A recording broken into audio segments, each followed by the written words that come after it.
Assalamu alaikum wa rahmatullahi wa barakatuh. Dear viewers, welcome back to the show Deen and Dunya.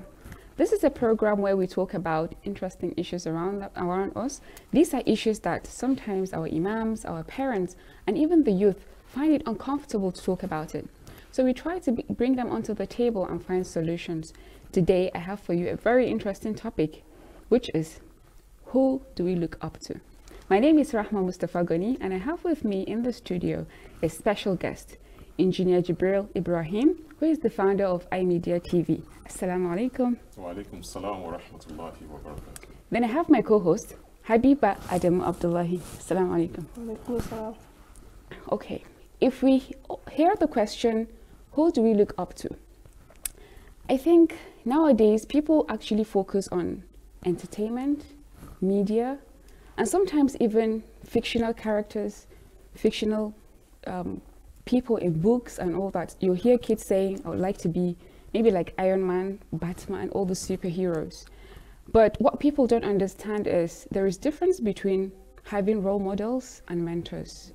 I like to say that role models are those people that would like to be like, or would try to emulate them, or would try to imitate what they're doing.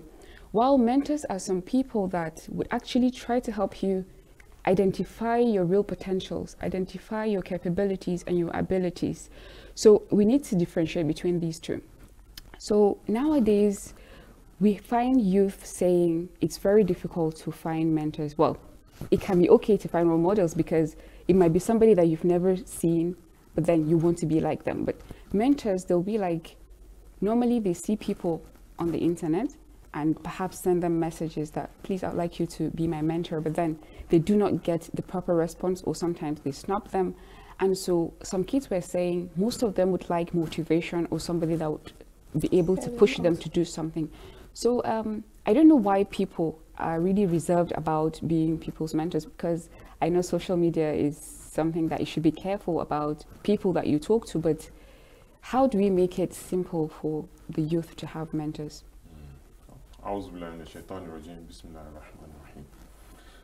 Really, I think it's an interesting situation we are in, and to a large extent, I think there is a big transition going on socially and everything, from an age that was a lot more physical, a lot more hardworking, as per physical hardworking, go to school, study very hard, and walk through your career, to an age these days where people generally see people making a lot of money and flaunting it, so they want a faster way to get to the top. So when somebody that is looking for a very fast way is looking for a mentor in somebody that grew up through a slow, structured society, so very quickly the person might get a feeling that, is this guy, are you sure this guy would, are you ready? You know, so there is an atmosphere from, maybe if somebody messages me and it's like, I want you to mentor me and everything, and I go to your social media, I see it's already like, you know, high speed way. So I can't really imagine how to carry, how do I connect with this guy? How do I tell him that there's a difference between making a quick money and making a sustainable career, or making sustainable impact, you know, and he will understand. And then some of what he will even be saying, I might not even be able to fully relate with what he's saying. So it might create a little bit of a But don't you think there are the genuine ones that would really want to learn something the right way? So how about those people? How do we help them? No, you see, there is one thing is the problem on ground, but as adults, so to say, as mentors, we must realize that we don't have a choice but to work with the younger ones. There is no choice. We don't have a choice for the betterment of the whole society. So, for, like you mentioned, it's not every youth or everyone that is like maybe having a kind of mindset that might be difficult to work with. But generally, I think consistent interaction. So, for example, volunteering. If somebody has seen volunteering or doing things, I can easily say, okay, it looks like this guy looks like he has elements of seriousness in him, you know. And so I think one of the ways, instead of just messaging or just trying to reach somebody via WhatsApp, I just receive a random WhatsApp from someone, be doing things or let me just tell me what kind of things you do. And then I'll be so excited to say, okay, this is an example of the kind of youth that will be viable to spend time to work with and grow.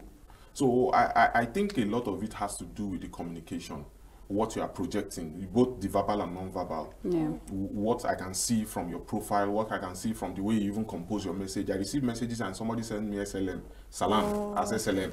And, you know, so immediately I see an SLM, I'm like, okay, no problem. I'll wait for the, wa alaikum salam. I will typically write a full, wa alaikum salam wa rahmatullahi wa barakatuh. And wait for the kind of thing. Maybe the next one will be a voice note. Assalamu alaikum. So in all honesty, that's all the information I can use to evaluate that. Is it sustainable for me to continue this discussion? But if somebody sends me a PDF of what, like there's actually someone that I'm working with, he sends me a PDF of like the little NGO he's doing and the little project he's doing. I'm like, it's me chasing him. It's me chasing him because he sends me something like, I can see the seed of something that needs to be nurtured. So I think how we communicate, what you are doing and how you communicate it makes it easier to I agree with you because, yes, I agree with you. Who we look up to are figures that have considerable amount of, figures with considerable amount of influence on you.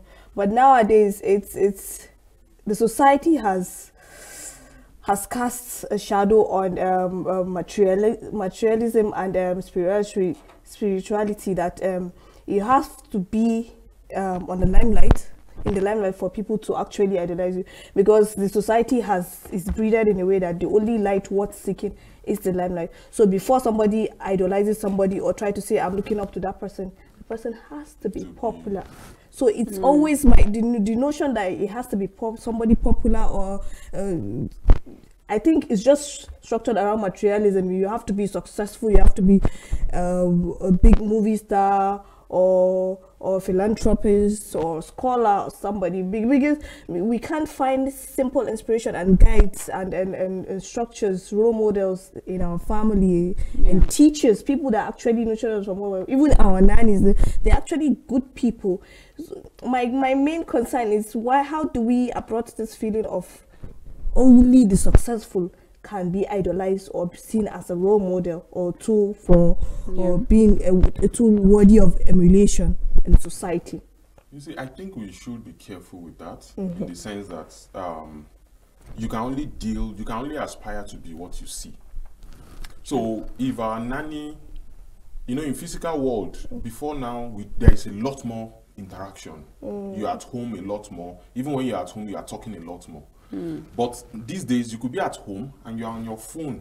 Your children are on their phone. Everybody is in the parlor eating and is actually interacting with somebody else on the phone. So your neighbors, you are not interacting physically so much with the neighbors.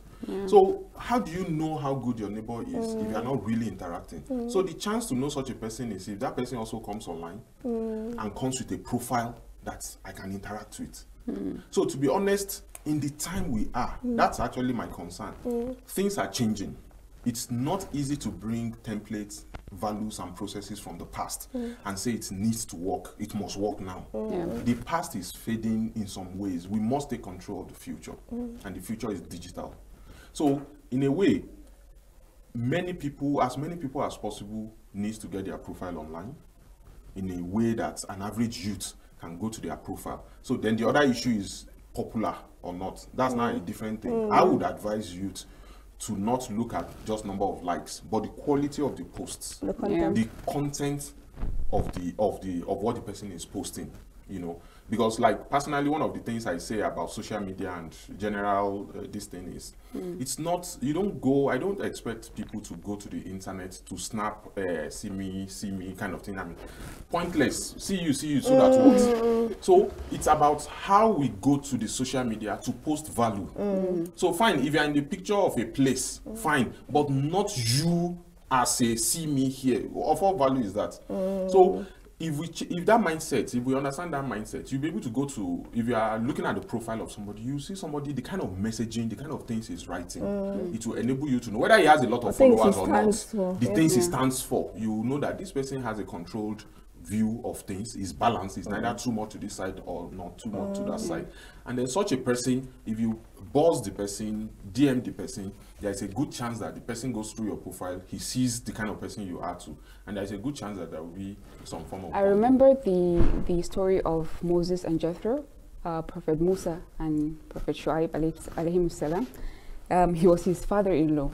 So when Prophet Musa now settled with his people, and he was actually the most knowledgeable of them, apparently, and he was the one judging between people, teaching them, you know, the scripture and all that, and that takes a lot of time, a lot of his energy. Every day he's doing the same thing. Now, Prophet Shu'aib said he should choose finest of people amongst them and then teach them how to judge, how to do these things, so that they'll have factions, and then he'll be able to be doing other things.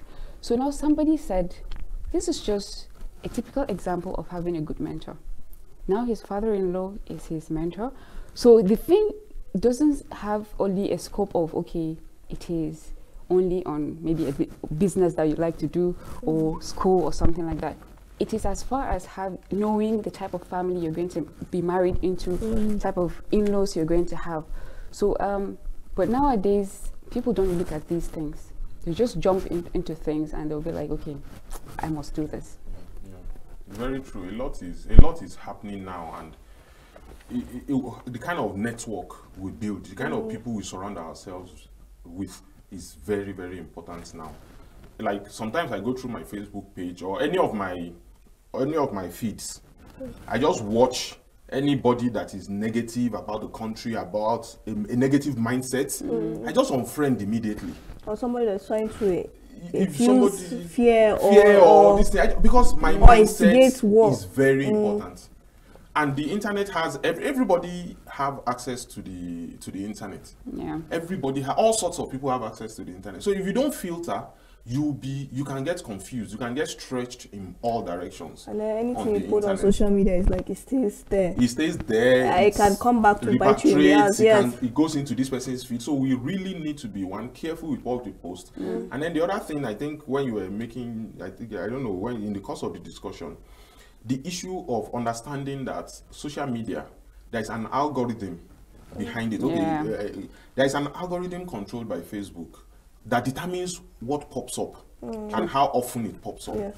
So they generally, Facebook and Twitter, Instagram, they are entertainment first platform because they've seen that it sells their own ads and everything. So you should know that you should not like focus solely because somebody is tuning this thing to be an entertainment, not an educational platform. So if you spend so much time on Instagram, TikTok, you'll be strolling through entertainment stuff. You can't find a mentor on such a platform. You can't find a serious mentor. Even if, you know, the interesting thing with the reels now, the reels on Instagram, TikTok itself is, you don't even need to follow somebody for your feed to be popular. And it's not only a function of who you follow.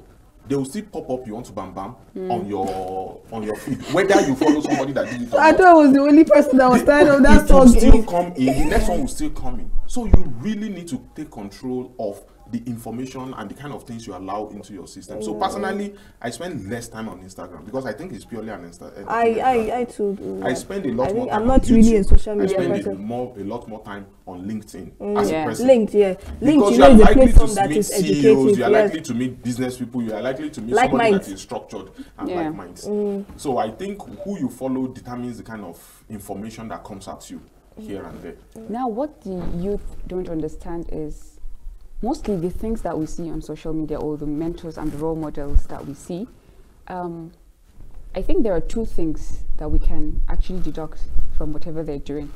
First is the person's persona.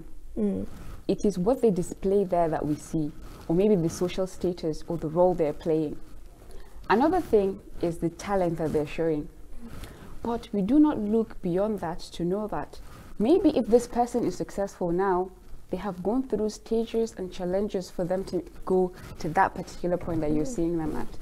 So somebody will say, I would like to be like this person, but they're not willing to take the challenges. They're not willing to go through that same thing. So if you see somebody, it's not about the bling bling that you see physically.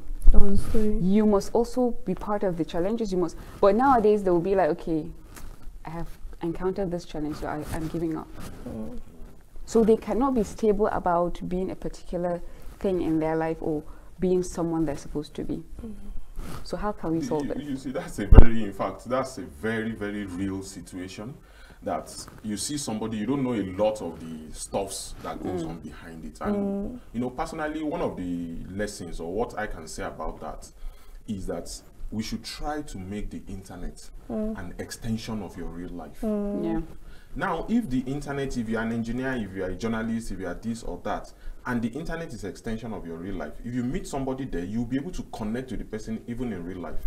Like in the course of that hour and meeting people, there are a number of people like the Amir of MPD, for example, the National Amir of MPD, Alhaji Farouk Bello.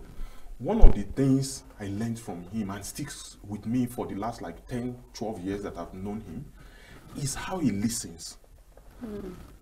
If it's just for what I read, what I see on Facebook or digitally, I might not know. But by interacting with him, he's a person that when you are talking to him, I see he's actively listening. He's not listening to respond. He listens, he understands what you're saying, and he's trying to, you know, internalize and use. So I tried to learn how to listen from him. But that was when I met with him because I tried to link what we're doing for them digitally plus meeting him privately. That gave me opportunity to know him better. So I think we should link the digital life, whoever we want to know or not, try to see if it's somebody you can connect with physically. You might be able to know better and benefit more from such a person. It's still the show Deen and Dunya, and the topic is, who do we look up to? We'll now take a short break and we'll be back. Stay tuned.